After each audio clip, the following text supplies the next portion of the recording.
আসসালামু আলাইকুম dear learners, আজকে আমরা শিখব প্রিপোজিশনস এর ব্যবহারিক প্রয়োগ।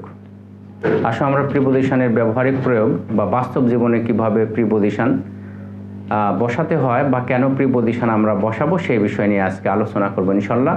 আর প্রিপোজিশনের ব্যবহার যেহেতু ব্যাপক, এজন্য আমরা প্রাথমিকভাবে কতগুলো বিষয় শিখব, আমরা পর্যায়ক্রমিকভাবে প্রিপোজিশন নিয়ে আলোচনা করব যাতে তোমাদের সকল সমস্যাগুলো, প্রিপোজিশনের যত সমস্যা আছে সেগুলো যেন কেটে যায়।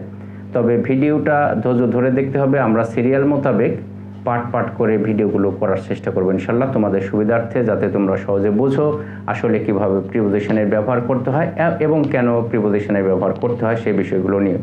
যেহেতু কথা হচ্ছে যে ব্যবহারিক প্রয়োগ, তার মানে আমাদের দৈনন্দিন জীবনে কেন প্রিপোজিশন ব্যবহার করতে হবে সেই বিষয় নিয়ে আলোচনা করব।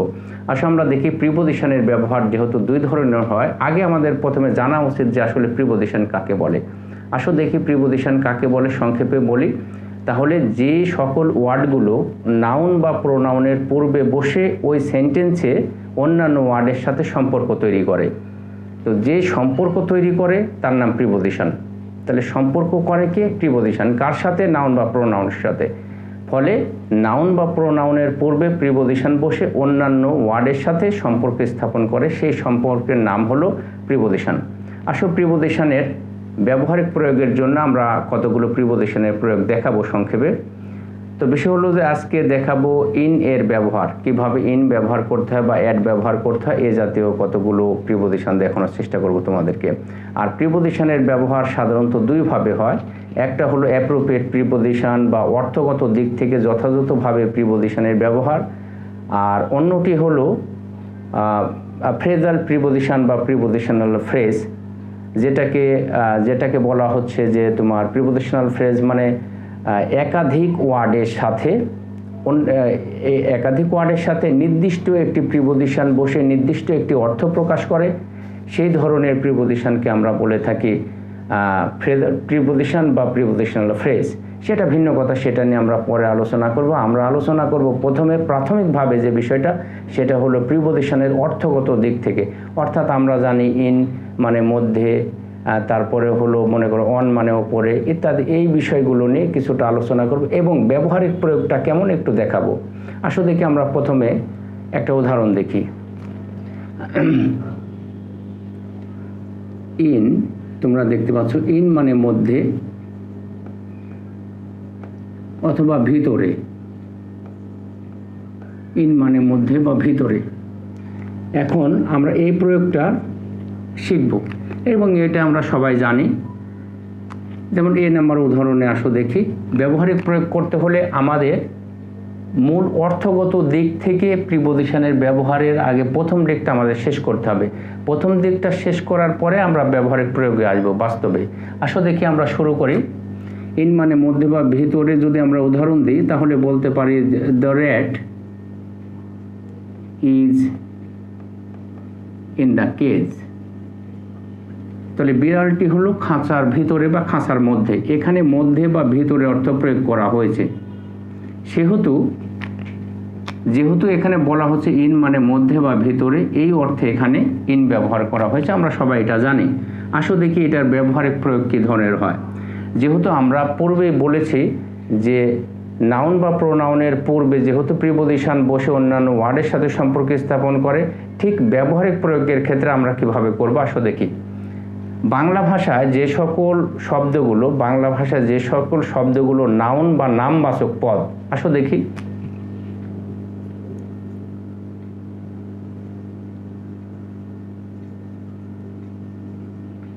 বাংলা ভাষায় নাউন বলতে যা বোঝানো হয় আমরা যেন বুঝি, এজন্য আর কি দিলাম নাউন। তো বাংলা ভাষার নাউন বা নামবাচক পদ,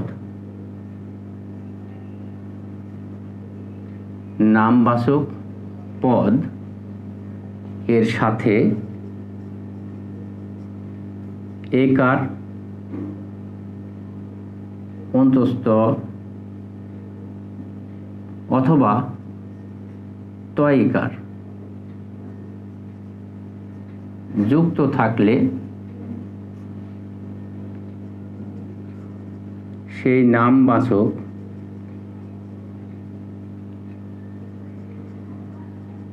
শব্দের আগে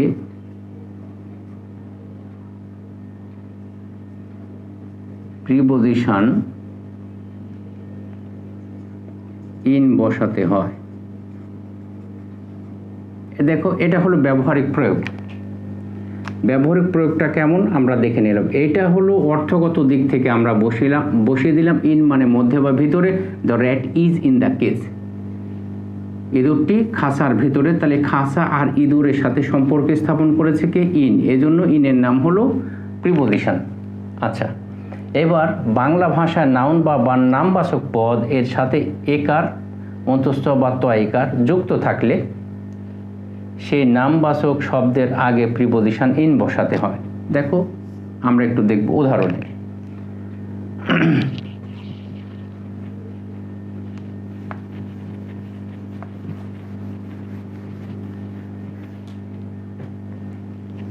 উদাহরণ এই নাম্বার উদাহরণে যদি আসি,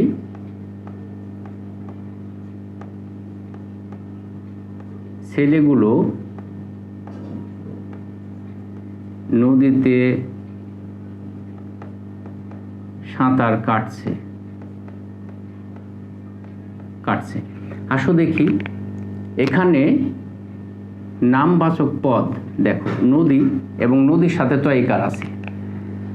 আবার নামবাচক পদ ছেলেগুলো হয়, কিন্তু ছেলেগুলো হলো সাবজেক্ট, আর এখানে একার অন্তস্থ তো একার কোনোটাই নেই। তাহলে সেই ক্ষেত্রে আমরা কি দেবো? আসো দেখি একটু ব্যাখ্যা দেখি। আমরা জানি নদীর ইংলিশ দ্য রিভার। নদীতে তয়িকার আছে, তাহলে কি দিব? In the river.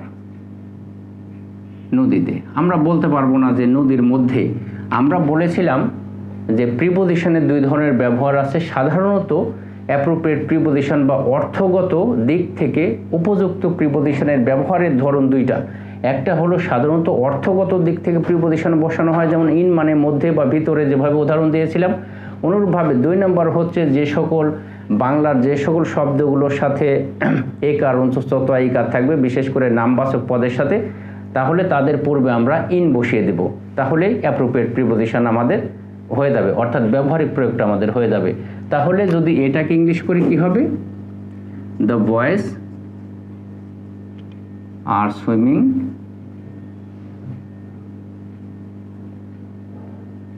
In the river. তাহলে ছেলেগুলো আর সুইমিং সাঁতার কাটছে ইন দ্য রিভার, নদীতে। এই যে নদীতে একার আছে, একার থাকার জন্য আমরা সেখানে প্রিপজিশন ইন ব্যবহার করব। আসো আর একটা উদাহরণ দেখি।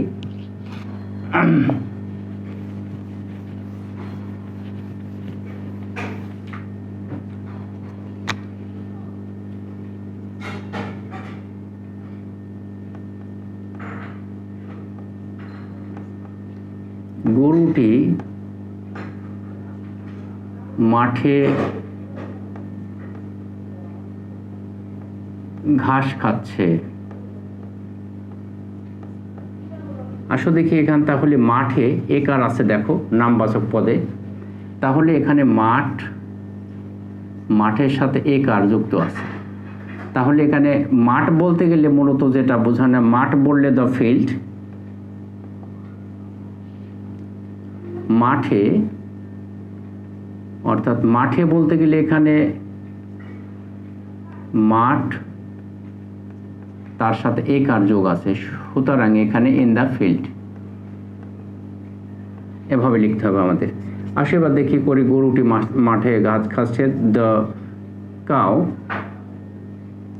Is grazing in the field. এখানে বলছি না যে গরুটি মাঠের মধ্যে ঘাস খাচ্ছে, মূলত মাঠে বলতে গেলে ইন দ্য ফিল্ড আমাদের এখানে প্রিপজিশন বসাতে হবে। খুবই সাধারণ বিষয়। তো তোমরা ব্যবহারিক প্রয়োগটা ইনের সাধারণ যে ব্যবহার আছে সেই ব্যবহারটুকু তোমরা খুব মনোযোগ সহকারে খেয়াল করবে, তাহলে প্রিপজিশনের সমস্যা সমাধান হয়ে যাবে, তোমাদের কোনো সমস্যা থাকবে না ইনশাল্লাহ।